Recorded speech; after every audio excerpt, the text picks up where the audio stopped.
Hello, my name is Lior, and today I'll be presenting my team's Avionics Capstone project. Here's our agenda for today. So the goal was to design and simulate the control system of the Quanser 3 degree of freedom helicopter, shown below.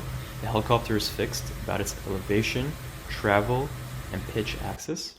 It imitates the dynamics of a twin rotor helicopter, but still allows for safe indoor operations. Here's the team. We broke down into 5 sub-teams for project management, modeling, systems, GUI, and mission.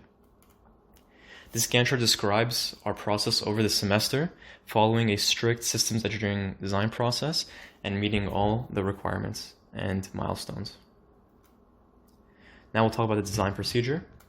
So due to the semester's circumstances, we were given our flight data sets from the lab technician, where he flew tests for lift, elevation, pitch, and travel. Next, we did plant modeling, so we created 2 sets of transfer functions. The first set was analytically calculated from the theoretical transfer functions, and also assuming that there was no friction and dampening. The second set was estimated using the data sets, and when we compared the 2 sets in the PDR, we saw that the experimental transfer functions performed better overall because they included the friction and dampening constants. Next, we tuned the controllers, one for each dynamics and for each transfer function, with the following requirements. Over here, we have the root locuses for each controller and their respective step response.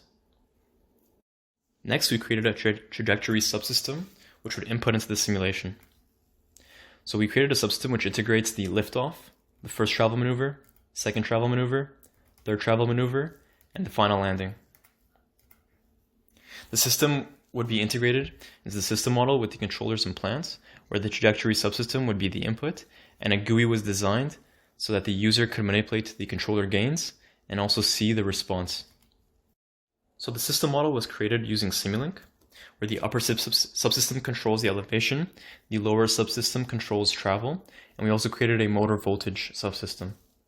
We were able to limit the pitch angle to plus minus 20 degrees using anti-wind-up circuitry and enabling tracking.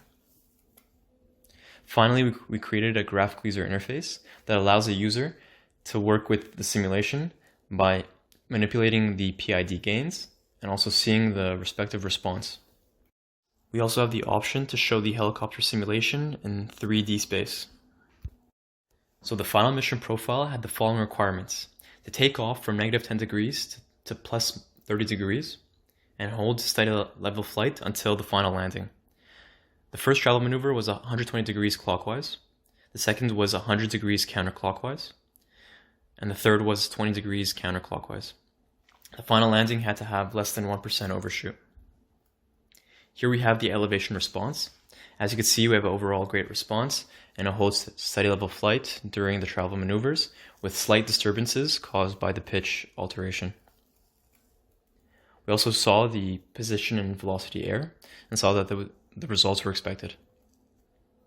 Here we have the travel response.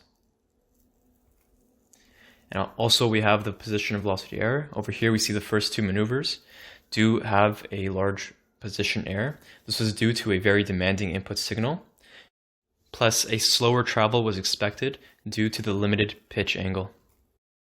So finally, we have a table which summarizes our final mission performance parameters compared to the initial mission profile requirements. As you can see, we met all the requirements with a mission time of 200 seconds. In conclusion, we met all the requirements, all the milestones, and the team members gained experience in helicopter dynamics, in PID theory, in GUI design, in system model integration, and control system design. Overall, the team applied their avionics and systems engineering knowledge to create a well-performing control system replicating the Quanser 3 degree of freedom helicopter. Thank you for listening.